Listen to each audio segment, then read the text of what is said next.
Hello everybody, welcome back to Shannon's Shelf. I am Shannon. Today I'm going to be talking about something that I really enjoyed reading. It is going to be chock full of spoilers. I'm going to be explaining this to you to the best of my understanding. Uh, and that is largely because this book is not very common. I couldn't find copies for like less than $70. And it is this might just be me. It's hard to understand. Um, I read it about 2.5 times, and now I feel equipped to talk to you guys. And it's only about 200 pages. 200 pages of actual text. The introduction's a good like 60 pages, and then we get notes and stuff like that at the end. But this is the Dialectics of Myth by Alexei Fyodorovich Losev. So he is a little bit of background, I guess. He was a Soviet era thinker. Thinker. He was not a Bolshevik. In fact, when he published this, he sent it to the office that was like, okay, like pretty much propaganda. Like, okay, is this gonna have something that's anti-regime? And they were like, they gave it the thumbs up. And then before it got sent to the publisher, he somehow added things back that he thought they would find problematic. Now we're not exactly sure what parts exactly that he added. But they found out and they sent him to the gulag. Not kidding. He was at the gulag for like 3 years. His close friend, who apparently had the closest sense of philosophy to him, Pavel Florensky, was sent to a gulag and died there. Definitely during a pretty problematic time in Russian history. And although he was born before this, and he was raised by his grandpa, who was, or at least, sorry, he was named after his grandpa, who was a priest, an Eastern Orthodox priest. His friend was a big Eastern Orthodox guy. He was technically took monastic rites as a monk, monastic rites in the Eastern Orthodox Church. Although the Eastern Orthodox Church, unlike the Western Church, Latin Church, you don't have to live in a monastery necessarily. You can do it just your personal life. You just take those rites, and that's what he had done with his first wife. And very interesting. All this stuff gets talked about in the introduction. In the introduction was written by Vladimir Marchinkov, who is the translator. He teaches at Ohio University. I have talked to him. If you have more questions, you can ask me. But if I don't know, you might need to ask that guy. And he was happy to respond to me. He translated about 20 years ago, but it doesn't seem to be super widely read and super widely known. But regardless, he starts his philosophy um, with as an apopathic one or as a negative philosophy, or what mythology is not is a huge chunk of the book. Now, to give you an idea, though, that he considers his critique or his understanding of phenomenological dialectic, and that is it's mostly informed, or mythology is largely informed by your phenomena. So in many ways, you could say he's a phenomenologist, but also a dialectician. He follows. So dialectic has been around in philosophy for a long time. Socrates' his famous dialect. Now it got turned on its head pretty drastically by Fichte, and then by extension Hegel, in the German schools of thought, and it's actually most commonly attributed to Hegel. Uh, Although the triad of the dialectic was actually coined by Fichte, and Hegel essentially is just said to have pretty much used it, although he wouldn't have used these terms. And those terms are, you take thesis, its antithesis, and then where they meet in synthesis. And it's an interesting thought. So just to explain, we'll get to this later with the final dialectical formula, after we go over what mythology is not. But thesis, you take the idea, pretty much something that as the antithesis works in contradiction and contrast to the thesis, but they are inseparable. And that's why you need the synthesis, because they are contradictory, but they cannot exist without one another. Um, but they are distinguishable from one another. Hence why they're not just grouped together in the thesis. There's a thesis and antithesis, mind and body, necessity and freedom, stuff like that. And so that's the dialectical method, right? And it's about trying to find a synthesis. Uh, and usually I feel like it's about trying to find a synthesis. For this guy, he's like, mythology is so misunderstood that I'm just explaining all of it. I'm explaining the thesis, the antithesis, and the synthesis. And I thought it was super interesting. Pretty hard to grasp in many ways. That's why I read it 2.5 times. And now I feel like I can explain it relatively straightforward, which is great. But to go over what mythology is not, is that mythology is not fiction. It is not a fantastic fabrication. You will find very quickly, if you've heard that, is that his understanding of mythology is very different from the popular understanding of what mythology is. He thinks we're all wrong. And this was written like 100 years ago. But I actually tend to think, as far as the philosophical understanding of mythology goes, I haven't read all I should about Kassir, who's the biggest proponent probably that gets kind of close to him. He's a German Jew, but I really like Losev's. The common understanding of mythology is written by Campbell, and I think he's completely wrong after having read Losev now. Regardless, it's not fiction or fantastic fabrication. It is not ideal being. He goes over this stuff more in detail. He elaborates pretty drastically on some of these, some of them way more than others, but still. And then it is not primitive science. That's probably one of the most popular understandings of what mythology is today. It is not a metaphysical construct. It is not schema or allegory. It is not poetry. In many ways, it seems that mythology is actually very similar to poetry. That was one of the most interesting chapters, but it's only really different in many ways just because of its detachment, he says. That's what he says. And now I'm not 100% certain about this, but his understanding of what poetry, the difference with poetry from mythology, is the sense of detachment. Poetry is detached from reality, as in, you know, it's not real. It's a stage, or it's whatever, you know, it's fictional.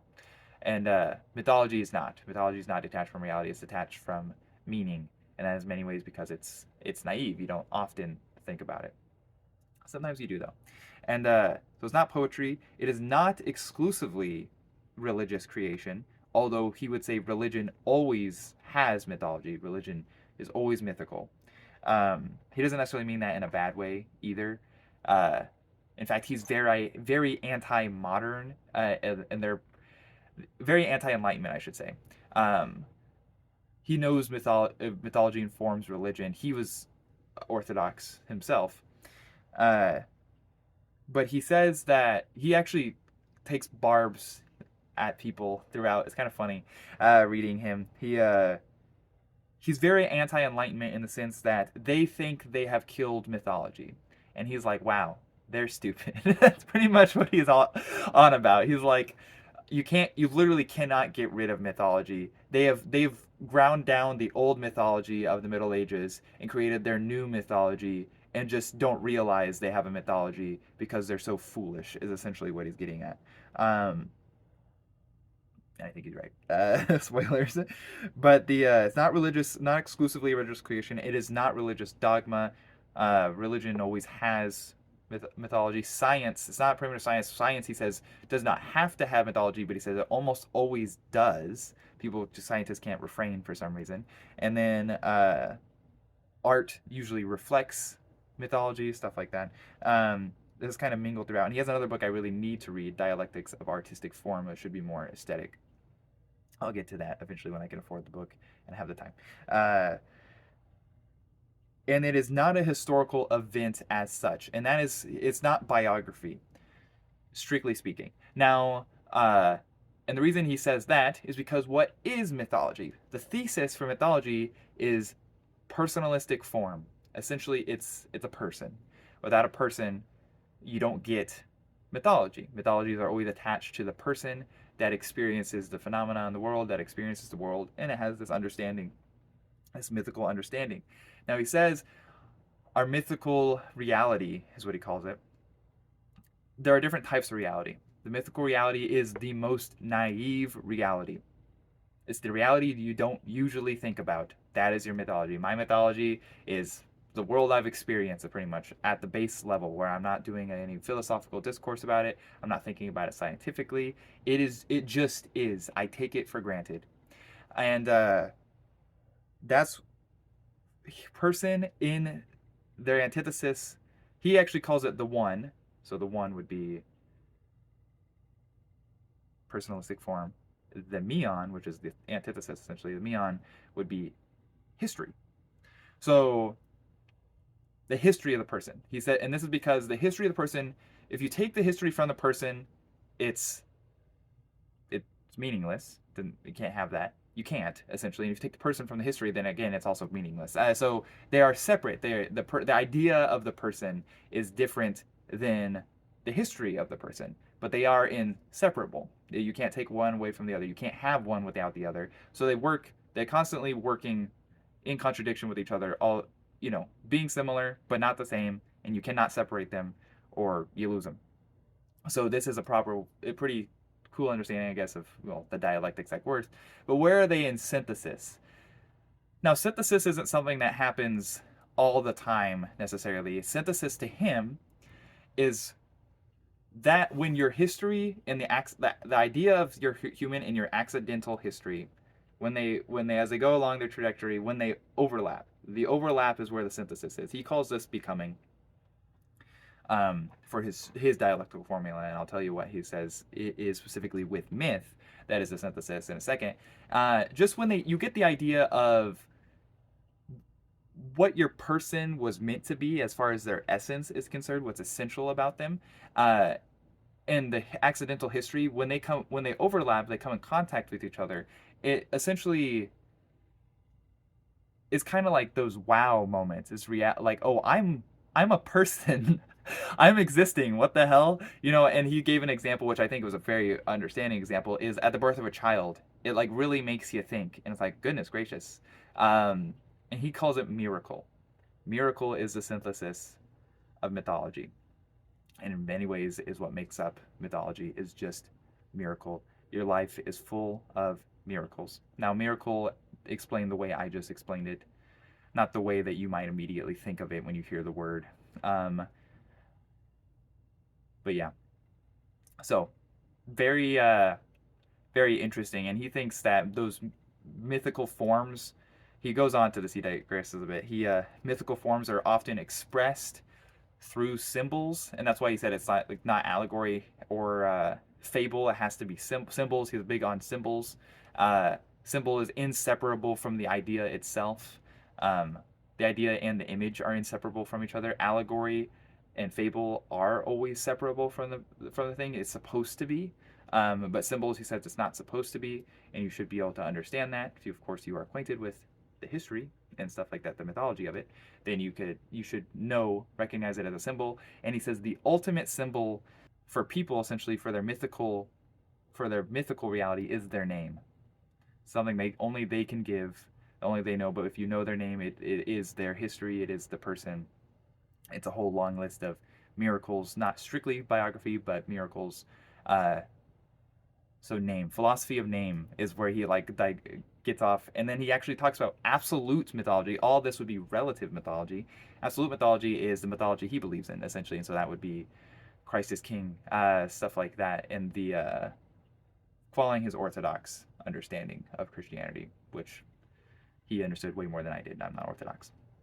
That's what he would say is absolute. In fact, Professor Marchenkov, who translated this, I read some of his academic work just to get an idea what he said.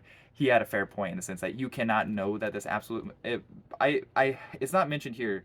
Losev might have tried elsewhere to say why this is the absolute. The Orthodox is the absolute mythology, but Marchenkov was saying we can't know that it's the absolute mythology until the world ends, pretty much, until we're out of time. And I was like, okay, yeah, that's fair. I mean, that's true anyway, isn't it? Doesn't that sound right? Regardless, name, and so the absolute, that name represents our mythology. So for the absolute mythology, the divine name of God would be the thing for him, pretty much. Very, very interesting. Even if you don't agree with him on the absolute mythology, which can be pretty problematic, I can imagine. I actually really, really like his understanding of what mythology is. And if you ever hear me use mythology, mention the word mythology on my channel, which I already have done at least once on another video, I am pretty confident I will be referencing the Losevian understanding of mythology. But regardless, I've been Shanen, and hopefully that wasn't too much. Hopefully I explained it understandably, and you guys aren't as confused about me. If you are, try to watch the video again. Hopefully it worked. And if not, just tell me how crappy I did of a job in the comments. Because I read it the first time and I was like, what?